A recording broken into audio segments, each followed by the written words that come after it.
Years ago, I read a book to my children, one chapter at a time. It was called The Swiss Family Robinson.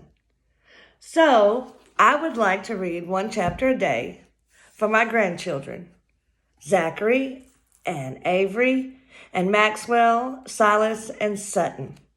So, here goes. The Swiss Family Robinson by Johann Weiss. Chapter 1. Shipwrecked. Many years ago, my family left Switzerland and boarded a ship bound for the sparkling blue waters of the Pacific Ocean. Our destination was an island near New Guinea, where we were to establish a colony. Along the way, we ran into a violent storm. For 6 days, the wind howled and tore at the sails, while the waves pounded against our little wooden ship, tossing it high into the air. On the 7th day, the mast ripped apart and fell into the sea. Several leaks appeared and the ship began to fill with water. Realizing that the storm had driven us far off course, the frightened sailors fell to their knees in prayer. "You mustn't be afraid," I said to my 4 sons, Fritz, 15, Jack, 13, Ernst, 11, and Francis, 8, who clung to me trembling. "God will save us, for nothing is impossible to him." My wife Elizabeth wiped away her tears and reassured our sons that we would survive this crisis. I admired her courage, but my heart was heavy as I led my family in prayer. "Land ahoy! Land ahoy!" cried a sailor. At that same moment, the ship crashed into a large rock, sending everyone on board reeling in all directions. Then we heard a loud crack as if the whole ship was falling apart. Suddenly, the sea came rushing in. "All is lost!" shouted the captain in his booming voice. "Into the boats, men!" As the terrified sailors rushed by us, Elizabeth and the children looked at me in wide-eyed amazement. "Stay calm," I said. "There's no reason to panic.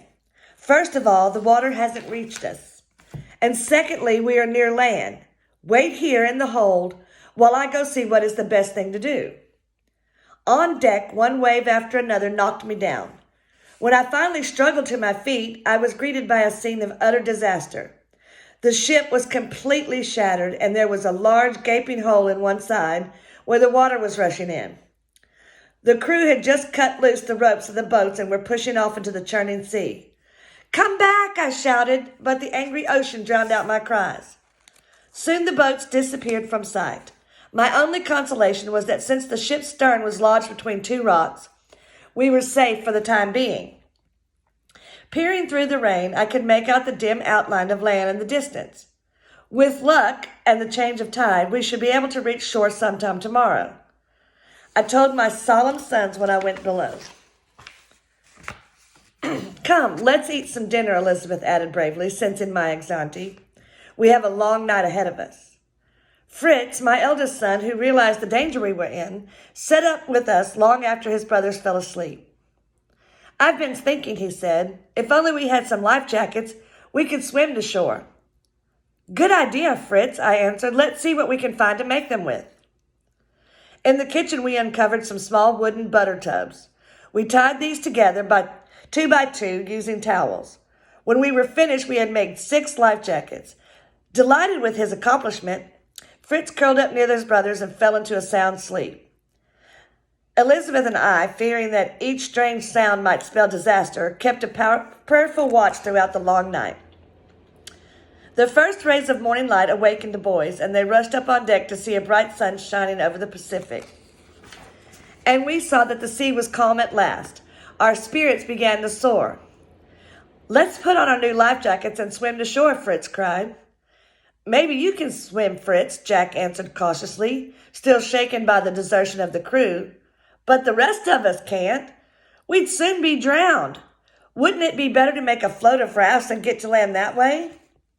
"Good thinking, Jack," I said, slapping him on the back. "Get busy, everyone. Let's see what we can find." When Jack opened the doors of the captain's quarters, his 2 huge dogs, Turk and Flora, came leaping out. They licked Jack's face and hands hungrily. Jack jumped down upon the back of one and, holding tightly to his ears, rode him up on deck. "Better be careful," I warned. "A hungry dog can be dangerous."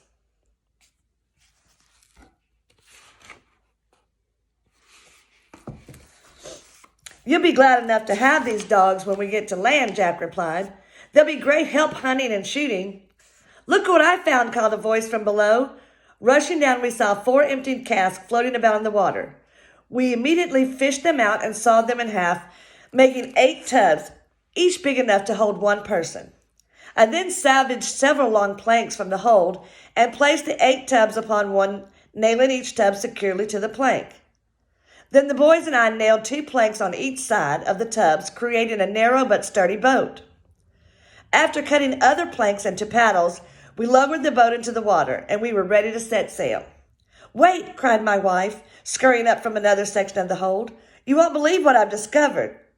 A cow, a mule, 2 goats, 6 sheep, and a pig. She caught her breath and went on, plus hens and a rooster, pigeons, geese, and ducks.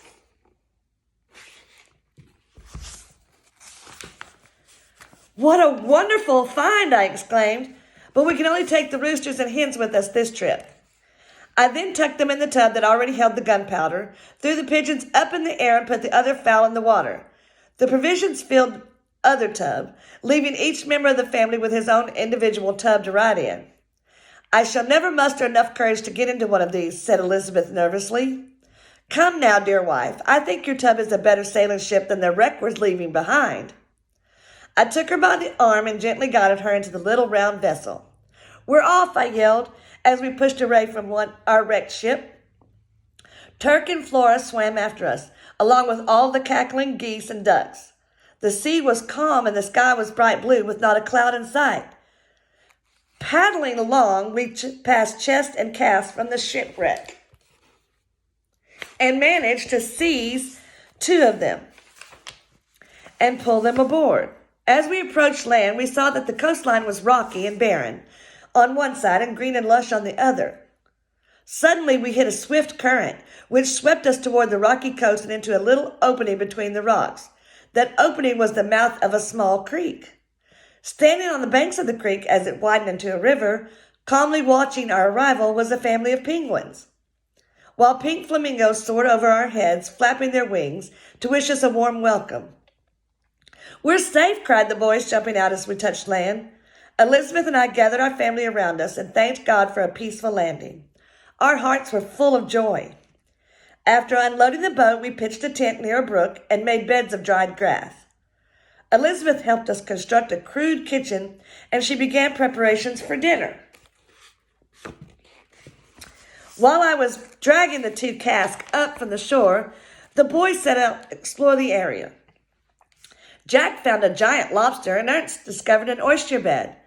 Fritz, returning from the other side of the creek, brought back a gouty, a native pig. He told of beautiful woods and fields with soft green grass for our animals to eat. Tomorrow we'll return to the wreck and bring all the animals here, I assured him. Did you see any trace of the crew? But neither Fritz nor the others had seen even a glimpse of the sailors. And after dinner, as the sun sank in the west, we retired to our tent.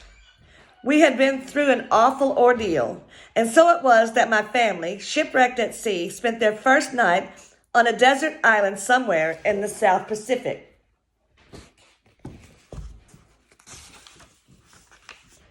That's it for today. I'll be back tomorrow to read chapter 2. Love y'all.